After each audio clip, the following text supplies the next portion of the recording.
bazo sambelo tozo délivrance to ke lukana l'église ba prophétie bo Yesu Christ wana prophétie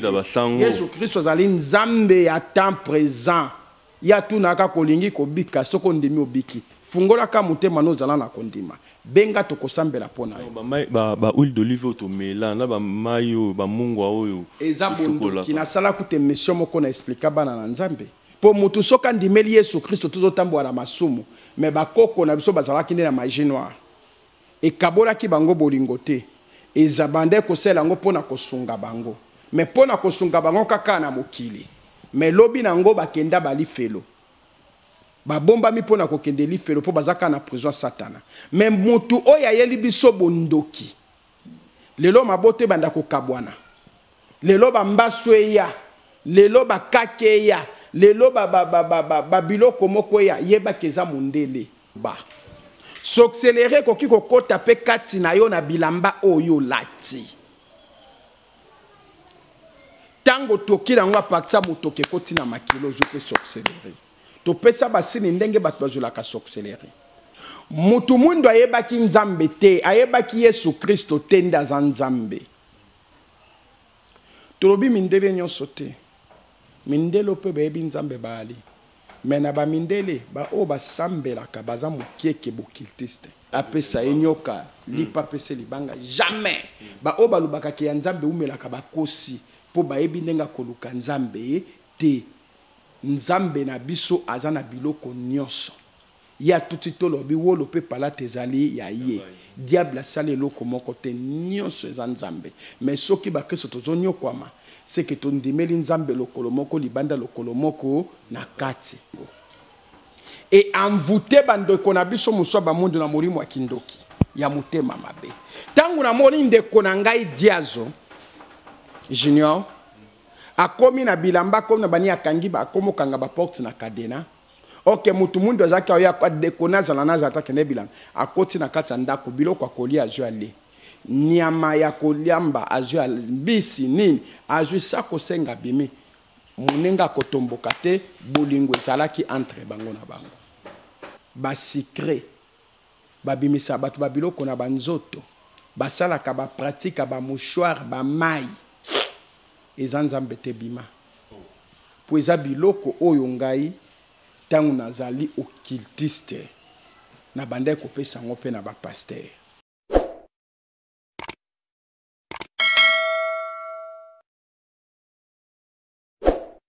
Junior Diaso, le Neymar de la presse, Nico Apa.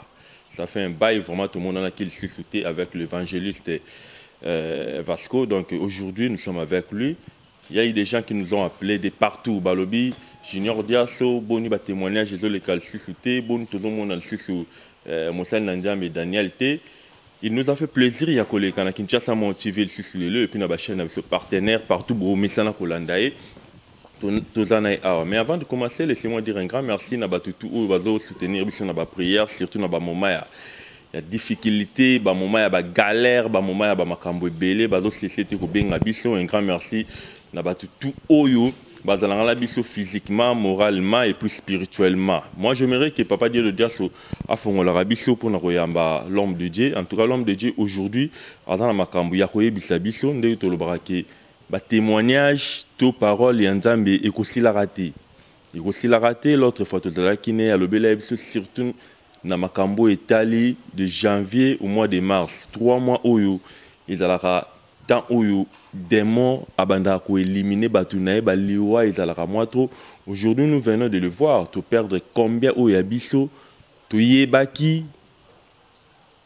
to perdre bango combien. Et là, nous sommes en train de voir tout ces condoléances, sincères condoléances, la famille à artiste Commando Motote, donc il y a eu des comédiens, ils vont continuer car on a recouvert, Tourbe Tamasolo, on a tout, les signes des temps de la fin. Je suis là avec l'homme de Dieu Vasco. Bonjour Moussali. Bonjour Papa Junior. Voilà, Bazolando na Kinshasa Mo TV, Tony Toy Baboni Santé, pour l'année moi ta toujours 2 semaines ou 3 semaines nous avons na té na chaîne Batou. Batou ni opé moi trop. OK, merci et là-bas dans Nzambe nyoso balandi biso. Bazui tango molai bazomona biso te musala Nzambe eza monene musala nzambe eza monene tanto bato mosusu mpe oyo bazali na internet te bazalaka mpe na posa ya komona mpe biso. Alors tantôt mpe puisque yesu alobi bitumba ekoya melongo eza ya biso, donc tozali pena trop kombati na bitumba na baproblème ebele, mais soki ozomona mpe bitumba kati na yo te esengeli koyebaki nzambe paza kati na yo te. Donc moto aza na étoile ya nzambe eloko ya liboso il faut mona bitumba pour degré bitumba degré pe élévation. Donc eloko na koyebisa bana nzambe nyonso oyo bamona babinga pena bitumba esila te, mais eza na deux sortes ya bitumba. Eza na bitumba mosusu ezokomela yo, mozomona vi na yo malgré bitumba me makambo ezomata, malgré bazobundiso me nzambe osalaka po mata. Mais eza na bitumba mosusu ozomona ke bitumba eleki ebele epuis ozokita kaka wana sikoyo yeba ke bitumba na diable esagi yo na otage azofina yo. Mais bitumba ozomona bitumba ezoya me yo vi ezomata kaka, malgré bitumba me yo vi ezomata kaka, esengeli oyeba ke bazobundiso mpo na élévation ya nzambe. Po yesu kristo babundisaki alongaki, donc lokola alongaki biso mpo tondimeli ye toza toujours balongi. Donc yango bana nzambe omoni biso te mosala nzambe eza ebele bitumba mpe eza ebele, mais tozongeli bino lisusu na bemission ndenge bozolanda biso na Kinshasa Mode TV na DVM Daniel TV bolanda biso awa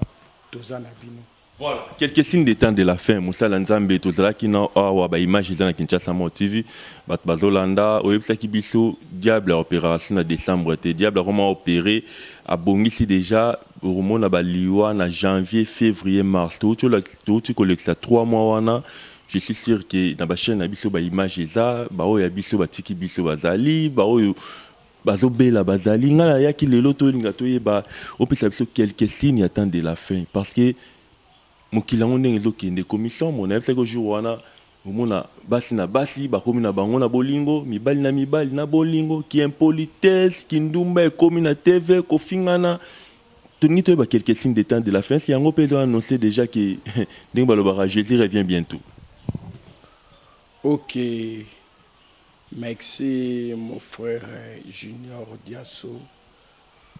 Moni batu ba comprendre te na deuxième émission toya kosala na yo tokolobela mokie na tina ya bandoto na prophétie différence. Prophétie ezaki avant Jésus-Christ, mais tangu Yesu Kristo ayaki amelaki ba prophète asanzaki b'évangéliste oyo atike bona katelanga bakende kopanza sango. Après cela, avant matatikeli biso molimo mosanto, molimo mosanto ezaka kaye moko Yesu Kristo, mais tozani lisusu physiquement te tokomine na molimo nde aye kobota ba pasteur ba archbishop ba docteur banani ozomona, mais ye moko Yesu Kristo atikaki nde b'évangéliste. Momoni biso nzamba sali biso atiki biso 24 ans na kati ya libulu ya ténèbres aya transporter biso aye na biso na lumière. Pourquoi? C'est parce que to fungola bana na emisu yango mona lobaka pendant 24 ans makambo na monaki eza o babetelinga masapote o na monaki pe o na salaki. Yango soki nazolobela bana na nzambe makambo nga naza témoignage vivant, témoignage oyo eza na ba épreuve na ba exemple ebele. Dernièrement na maman moko ayaki na makambo akoloba akota na kati ya temple na nga na niveau ya mbujimai azwa pe temps ya kovivre na nga avandi na Allemagne abenga na chaîne ya Biso TV ya Shiki Mukadi asengi Shiki Mukadi oui topese mbote alingi aloba likambo oyo donc a confessé devant mokili mobimba ba oyo pe babima na ba pasteur babima na banganga babima na ba kacher banani oyo babomba bayeba ba conséquences ba dénoncer ngo babomba ngote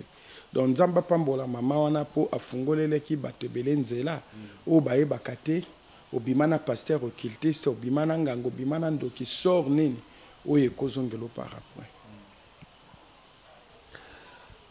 biso tozali évangéliste o nzamba longo na libulu ya ténèbres transporter na biso na lumière atindi biso na kati elanga na ye po ete tomema tolobela bato de ténèbres à lumière donc tolongola bato na kati ya ténèbres tomema bango na lumière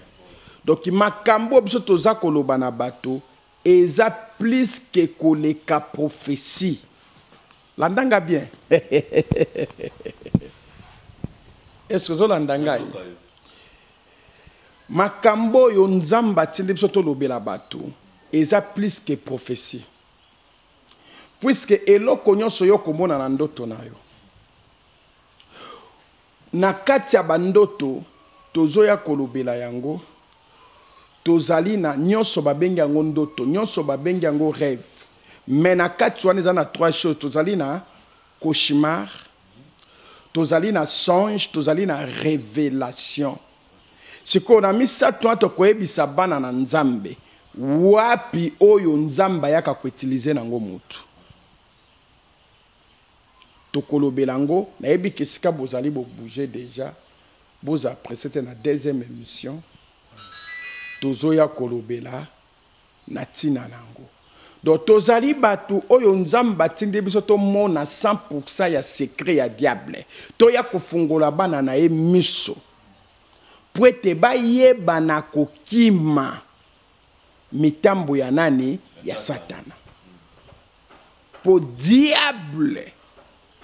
aza na ye na makasi te yoka Junior Diazo Lucifer ayebisaki biso monde entier ennemi ya ye ya liboso ezali moto moto nini moto oyo andimeli Yesu Kristo lokola mokonzi pe mobikisi abondelaka butu pe moi azali na vie ya repentance akimaka masumu ndaze ennemi ya liboso po azobebisa misala na ye tolanda bango toboma bango ayelobi na biso alobi mukolo moko yenda azalaki chef ya armée ya nzambe ya ba ange nyonso azalaki na lokumu pe na honneur batiaki ye na jardin oyo bapesi ye na ba ange baza kokumisa ye pe baza kotosa ordre na ye nalingi nayebisa bana na nzambe bacomprendre siko bien alobi mukolo moko atali Mikael atali Gabriel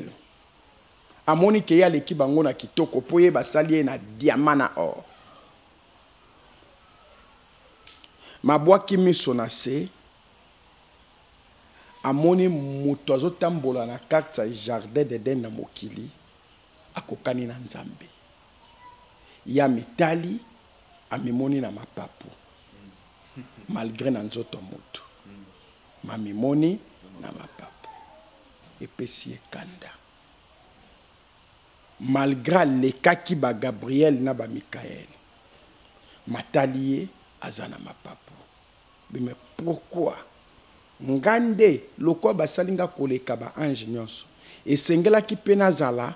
koleka moto na mona na mokili ngande falaki nazala lokola mutu wana nzambe falaka sala ngadenga sali mutu wana pourquoi mutu wana nzamba sali na lolenge na ye menga tsenga mapapu ngamba bondoki euti wapi po yeba ke bondoki euti na mindele bandoki bapumbwaka mutu na se na explika na songa misapi boye moto ezobima na nsima nasi tosala no émission na explika ndenge ndoki apumbwaka non na explika ngo te bandeko balanda biso me tokolobela ngo kaka na émission oyo forme ndoki azopumbwe moto ebima na nsima nde forme basali ya viande nde forme basali mutuka ti est-ce que bana na nzambe bozolanda ngai bien mutu mwindu nzambe abotami na mutu pourquoi tala nazo fungola babiloko mosusu awa pe nalingi nakota na bozindo puisque navandi 24 ans enfant chéral de se faire kolia na ye komela na ye nayebi basekret bele ya ténèbre omoni Afrique oyo ezali esika ba tribu nyonso euta ya monde entier yango moni balobi l'Afrique est le berceau de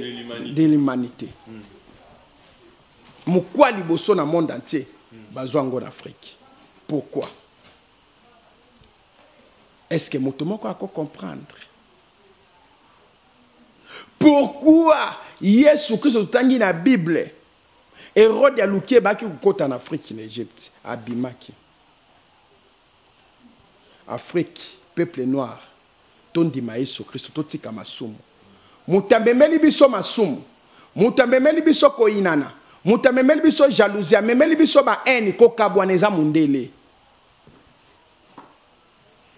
Poete bonzambe ezali na peuple africain, précisément na mboka Congo.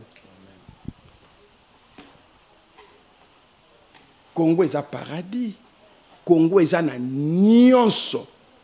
Oye sengi batu bapambola manango na mokili. Mais pourquoi tozo souffrir? C'est parce que ezala biso basali ya nzambe. Ezala ba chrétien totiki nzambe musika. Et senge to se repentir sincèrement. Totiki nzambe musika. C'est 100% ba pasteur. Et musu 2%. Nde baza ya nzambe tout batikali bokiltiste tout batikali batamasumu mais susu ba bokiltiste te me bakangami na masumu il faut to se repentir to luka nzambe na lingi na biselo komoko na monde atena no salama tena ne lobama pété mais bokiltiste ba olandanga ba ebi na ba passer bokiltiste ba ebi Mundela uti wapi? Mundela uti en africain. C'est-à-dire et puis pourquoi ba peksa ndunda ndundu babalana? Nduna ndundu soki baboti babota mundele, vrai mundele. Ndundu na ndundu. Oui, soki baboti babota vrai mundele. Vrai mundele allemand, polonais.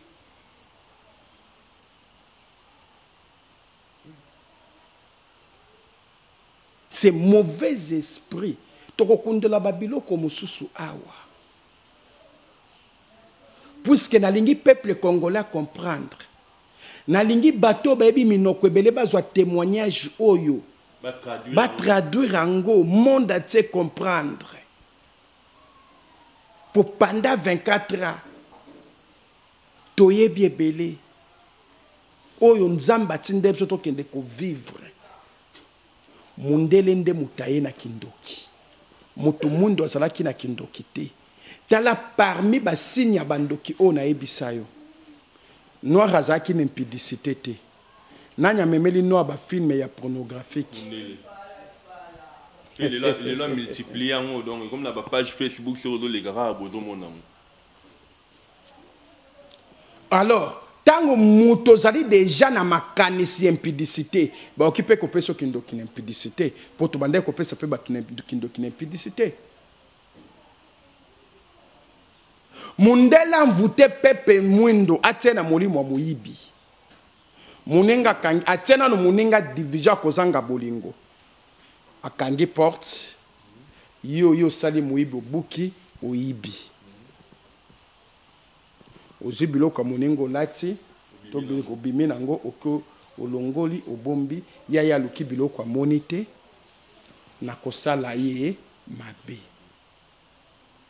kaka le même mundelo abi oya yibi yo sala eboye sala eboye sala eboye oke pozwi ba charpele wana ba peso ba parfait ba santaspoir wana olaki maloba muninga libumo evimbi to azwi liboma senini akufi nani amemi sorcellerie mundele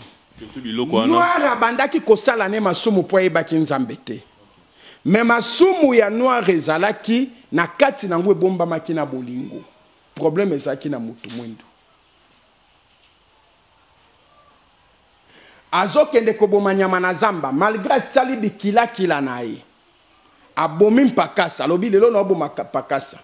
asali bakri de guerre mpakasa ebimi abeti pakasa abomi akoya te na ndako mutu nyonso na mboka wana na poso alia pakasa yaza naza ata koti na ndako wana kati mosunyale moninga kotomboka te ene ezalaki te jalousie ezalaki te kindoki euti wapi na mundele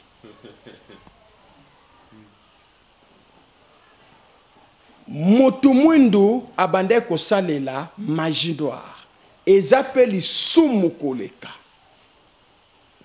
mezalaki lisumu oya koluka koboma banenga te kosakrifie mundu banenga te mundela ye azwi yango aye kopesa motu mwindu ba magie blanc ba pharmacien wana ozomona ba longe ye ba primacour ye ba biloko ebele wana ye pozwa mbongo pozwa poste pozwa boy sacrifier batu 20 sacrifier batu boy motu mwindu ebi ko sacrifier batu nani akotie na balonge wana mundele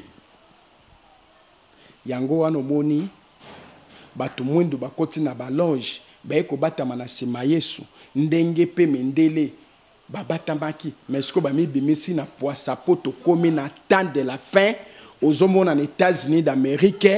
ba église ebimi officiellement batie na kombo église ya nani ya Satan kala mingi pete awa deja ezalaka me babatama mais kala mingi pete ezosala nini ezokoma omona ngo ke bakomi na kombo église de Satan toza de na tango asuka eloko na koyebisa na bato mwindu soki nano ndimela Yesu Kristo te ezalo ndimela Yesu Kristo mozotambola na masumu se repentir koya na Yesu Kristo komi pembeni bilembo nyonso oye komama na maloba na Nzambe ese kokisame tobongola motema tondima Yesu Kristo lokola mokonzi pe mobikisi bongo lisumu ekodevie biso éternité te tokozonga na éternité ezana ba Kristo be babinga pena na Nzambe nazonyo kwa mana nazosufuna mona pa mo Kristo soko ndimeli Yesu Kristo vinu ezo matate ezo kitaka keza Nzambe te Nzamba lobi papa moko te mwana kosenga ye mbisi apesa enyoka lipa pese libanga jamais ba oba lubaka ke ya Nzambe umelaka bakosi po bayebi ndenga koluka Nzambe te Nzambe na biso azana biloko nyonso ya tuti to lobi wolo pe pala tezali ya ye diable asali eloko moko te nyonso eza Nzambe mais soki ba Kristo tozonyo kwama c'est que tondimeli Nzambe lokolo moko libanda lokolo moko na kati to se repentir okoyoka ba noir rebelle oyo bakangami na kati ya ba magie noire bakolobaki tobosa na Nzambe na biso ba mwindo Nzambe na biso même Nzambe bakoko na biso batu mundu bande ko seza ki bondoki mais zaki bondoki ya mutema mabete bondoki nyonso zomona ki mutema mabe ya kolia bato euti na mendele o bakoko nso bandosa zaki bondoki ya kosunga mboka mais zaki bondoki oyo kokotsa bato na li felo bondoki ya kitoko eza kondimela Yesu Kristo Olandi kaka diable a utiliza mindele Nzambe pa utiliza banani mindele po lelo toyeba Yesu Kristo yende Nzambe na biso yokangama na bamatiti o ganga ka yamo limwe mukolo yali fil d'araignée ko kangayo bongola motema nayo Bongo la motema na ndima Yesu Kristo nyonso wana bwaka po epa na Yesu Kristo ekosilisa motema mabe epa na Yesu Kristo okotia lititi na monoko te epa na Yesu Kristo ko pratique moko te Yesu Kristo soko ndimeli ye moko akozala meilleur facilitateur na yo oyo akosalela yo ba démarche nyonso okolukelo komoko te na makasi po ete soko za na Yesu Kristo nyonso pe kozala na kimia. Voilà, ce que vous Jésus Christ, nous sommes la kimia, les signes des temps de la fin. Hein. J'espère que Moussa Nzambe a si quelques signes des temps de la fin, tout ce qui est dans la souka. Mais Moussa Nzambe, nalandi moi témoignage belé pe abattoir, moi mission belé. Mais pourquoi les lots abattoirs ont insisté car à ceux qui sont dans 100 pasteurs ou basé la Nzambe. 80% basé à Mabé, 90% basé à Mabé. Nalandi quelques interventions à faire Roger Baka, il n'est pas insisté dans ma cambouana. Mais l'autre monde a passé l'ensemble bébé, il a déjà la campagne dans le stade des martyrs. Tout le monde a campagne limoi qui a mis tout le monde a mis d'abord en 2 zongela. C'est quoi tu crois qu'on a bango tout kende wapi? Oh mon tout monde a yemba na kende le susu wapi? Hein na kende wapi a place trop kende. Bon. Nzamba lobi na mokada na Matthieu. Soki na bo sanité Matthieu entre chapitre 7 to 10 to kolukango na émission koya to pesa bana na Nzambe ponga na zape mutu na za Nzambe te muta maîtriser Bible mobimba zate loba bo kiltiste bayeba ka Bible mobimba ko peso ba verset biblique metala kati na ye aza kopola Nzamba lobi ebele bakoya na kombo na ngai bakosala ba miracle bakola musa bakufi alobi na biso lisusu alobi ebele bakoloba na ngai tobikisaki bato na kombo na yo toteyaki bato na kombo na yo na koloba na bango na yebi bango te réponse na kopesa yango wana toza pona kosambisa te po to na capacité kosambisa te mais na lobaka na bana na Nzambe nyonso bazolanda biso église nyonso moni za ne pratique bapesa ka mungwa mafuta ba secret babimisa bato babiloko na banzoto basala ka ba pratique ba mouchoir ba mai eza Nzambe te bima po eza biloko oyo ngai tangu nazali occultiste na bande kopesa ngo pe na ba pasteur bakende kopesa na l'église na bango la plupart abilo kwana ezaka ba mai ya bibembe ozana église batekela kabino ba mafuta bapesa bino ba huile d'olive basala ngo na makila bato nga na salelango to zui makila moto to invoquer baluki ba huile d'olive to invoquer se multiplier comme belé to tindi yango na ba envoyer na biso bana mokili kana Nzambe uzomona bokende kokabuela ngo bato Yesu Kristo Nzambe na biso soko lingia sala kati na yo ya liboso za na nzela moko eza repentance pour repentance yango nde mutezongisi bolingwa moto na Nzambe lisumu nde mutekaboli moto na Nzambe soko lingi Nzamba salela yo mo Kristo zala na vie ya repentance po ete Yesu Kristo za lumière du monde akoya kovanda kati na yo okolukelo komoko te na makase pour repentance yango ne mama ya délivrance bato ebele bazo sambelo tozwa délivrance to keluka na église ba prophétie bo Yesu Kristo ana prophétie Yesu Kristo zali Nzambe ya temps présent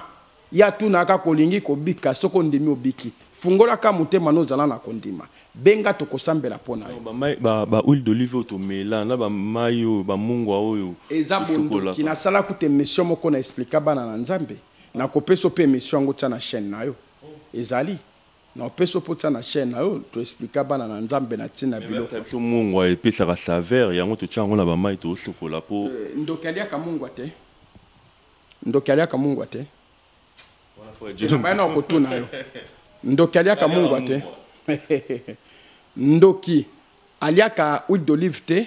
akalingela yango biloko te. Ndoki amelaka jus te. Ndoki aliaka citron te. Ndoki asala pétrole te. Ndoki amela mai te. Ba sirène des eaux bavandi wapi na mai te. siko o bazopesa bato wana eza nini eza purifié basamelena Yesu Kristo ana maite alobi na biso nake kobongisela bino esika alleluya nakotika bino bana betikete nakotindela bino molimo mosanto yango nde kozala mosungi na bino na kati ya molimo mosanto mai ezali mafuta eyali mungu eyali nyonso toliaka eyali po molimo mosanto nde bénédiction na biso molimo mosanto nde nzela na biso molimo mosanto nde nyonso ya biso molimo mosanto nde meilleur facilitateur na biso na kombo na Yesu Kristo soki bato bazobika na kombo na Yesu Kristo te yoka na yebisa yo kombo na Yesu Kristo nyonso pe bikisaka te pona toucher mo Kristo moko lela nga na sambeli mingi Yesu Kristo tozane lisu na nzoto te tokombe na molimo ye wana molimo mosanto ya lobi oya kobelela ngai na kombo na nga na koyebisa na kotindela ye molimo mosanto tango beleli kombo na Yesu Kristo na vie ya repentance nde molimo mosanto ezokita ezoya kosala musala po yango ekitaka na moto atotondisama na maladi ya bademo fizike kima ata bambelaki vi na yo na libumu ngume fo bayoka moto a molimo mosanto basanza yo ata bakotaki yo na prison satanique vino ekoki kobonga te molimo mosanto kobuka prison ebimisi yo mais tango yozobela Yesu Kristo molimo mosanto ayakuti yo na masumu ayoki mawa atelemi azopeso tanka ko se repentir po ya sala musala de kwa na masumu osala musala te tozana molimo mosanto kati na biso mais biso moko nde tozobenga na ye na nzela na masumu Yesu Kristo abina mokanda na Jean chapitre 15 verset 5 sa molimo mosanto tokotika na kosala eloko moko te molimo mosanto nga komi mungwa akomi mafuta akomi mai distraction nini wana au monde na monde à ténèbres est divisé pesa na trouble on croit que des pasteur moko kiltiste a peso mafuta apakoli oke mafuta wani ya makila batu akotisio besprit ya makasi o baleki besprit ba kondanaki yo omoni vino efungwame na likambo ato maladi bike wi d'Olivia babondelanga na bika mais oyo bazue pa na yo eleki o izalaki kati na yo e ya motuya ozui kasha 66 ozo vivre na moi ozo vivre pena voilà. J'espère que le time is money. Hein, le temps c'est de l'argent. Tu dis presque déjà tu as 1 heure de temps, quelques 45 minutes ou 50 minutes d'émission. Oh, mais en tout cas, l'émission c'est belé. Hein. Tu as ça l'émission belé pour des janvier. Bandeko baye bakaka bozana ba poto boza wapi. Moto amemeli biso bato mwindu sorcellerie o ka sorcellerie e uti na mabota na biso te. Mabota na biso ezalaka na bolingo malgré tolaka kati na masumu po toyebaki Yesu Kristo te po mutu soka ndimeli Yesu Kristo tozotambola na masumu mais bakoko na biso bazalaki nde na magie noire ekabolaki bango bolingo te ezabande kosela yango pona kosunga bango mais pona kosunga bango kaka na mokili mais lobi nango bakenda balifelo babombami pona kokende lifelo po bazaka na prison satana mais mutu oyo ayeli biso bondoki lelo mabote banda kokabwana lelo bambaswe ya lelo bakake ya lelo babiloko moko ya yeba keza mundele nde mutamemeli biso bondoki alongoli biso bolingo kati na biso ate biso na koinana ate biso na songi babiloko nyonso o ezali babiloko ya kindoki soko moli mutazaka na songi azandoki mutazalaka na jalousie azandoki mutavivaka na haine azandoki mutazalaka pe na mendicité ya kobisenga senga zandoki pour surtout bapesa kenga 12000 démons nazotinda ba baluka ba aveugle ba koka ba baluka bo fele ba osenga banzela po ndoki soko asengi yo soko pesie mabe opesie pete mabe c'est-à-dire soko pesie azu bozuna ke kangango na monde à ténèbres soko bope ko pesa yo sali lisumu alandi abomi yo Donc, tango zo pese, il faut gango no puissant de Jésus. Il faut yeba au no puissant de Jésus pour zo gango vivre na vie à repentance. Ce qu'on a na vie à repentance, c'est ba kango ba olia okaka. Mingi tout monde a basinga biso na babar. Siko uyo za na bar au pesi. Donc dans le ni le sens. Ebele bazo miteka bango moko. Oza place à masumu. Mais nalobi diable zo babar is église à diable. Bar, boîte, hôtel, et ça l'église à diable. Place diable a coopérer, yango anat. Bisika pena diable avant d'apprendre à coopérer, yango anat. Hein? Yango anat. Vraiment. Mais moi ça tout ce que c'est la question oyo, tout ça awa, tout ce bon ça peine de qu'on a biso moro boé. En tout cas, tout ce qu'on a récemment pour ne pas citer les noms, on sali na yo kio njoko. Mutazo vimba. Biloko ni utapi. Est-ce que tant va boire quand njoko na bazo rapina, ils ont njoko ya njoko, to ni to ba s'accélérer les alande nini. Ba boire kele mutu njoko, mutakomi ko vimba njoto. Bande kona biso ya mai ndombe ba Holanda biso ba ebiango. Okokoza na nyongo na ngai. Olinga mwasi na ngai, nazolo ba pona époque. Oyibe loko na ngai. À partir loko wana na ko sala ba cérémonie. Na Jio frère junior na balusio nzoko na tio na zamba.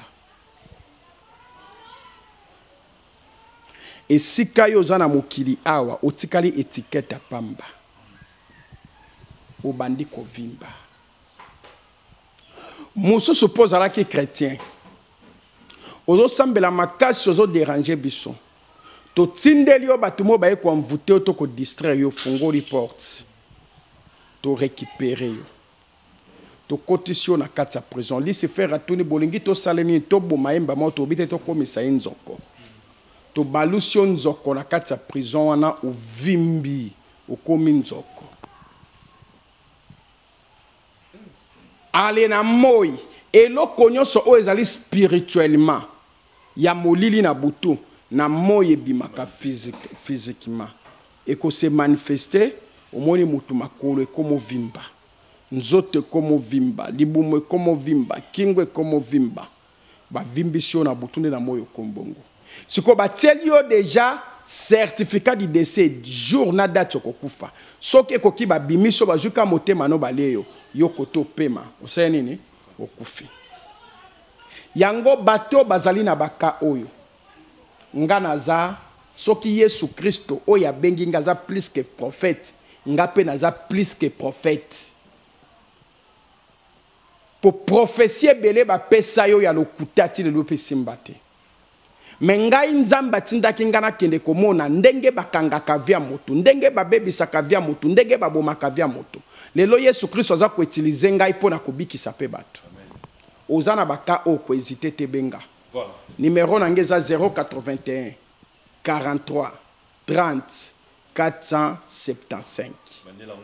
081 43 30 475 ubi obengi ngana 081 46 14 476 wana pesa numéro nanga nyonso za na WhatsApp benganga ke sa soit kanini ozana ngo mutu ayebi ndenge bakangaka yende yebi ndenge bafungolaka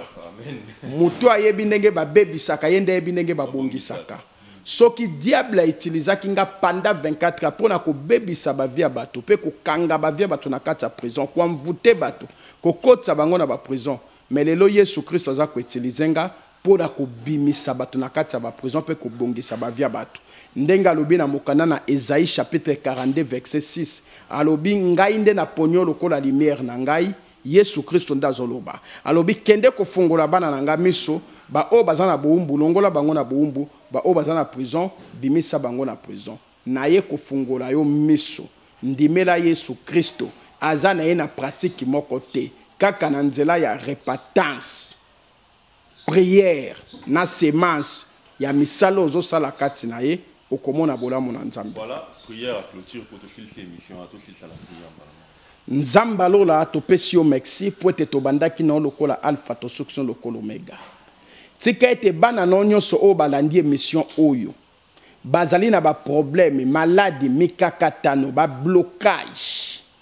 bakangami na kati ya ba prison ya balie ya famille ya bandoki na prison ya ténèbres ya satana papa na nzela na émission oyo soki kaka ba se repentir bandimi o Yesu Kristo lokola mokonzi pe mobikisi baleka na kobika na kombo na Yesu Kristo makila na Yesu pana likolo na bango petola bango pe sécuriser bango molimo mo santo akita na nzela na émission oko bande bandeliti na suka a visiter mutu nyonso oyo ya kolanda émission oyo azala pe meilleur facilitateur na ye au nom puissant de Jésus-Christ to bondel na kondima tolobi amen. Amen. Olingi kolanda to ebiso de ya chaîne abiso yali DVM Daniel TV ubi obeti na Kinshasa Mode TV olandi biso s'abonner nzamba pambola bino. Voilà nzamba pambola bino, ça n'est fini pour aujourd'hui.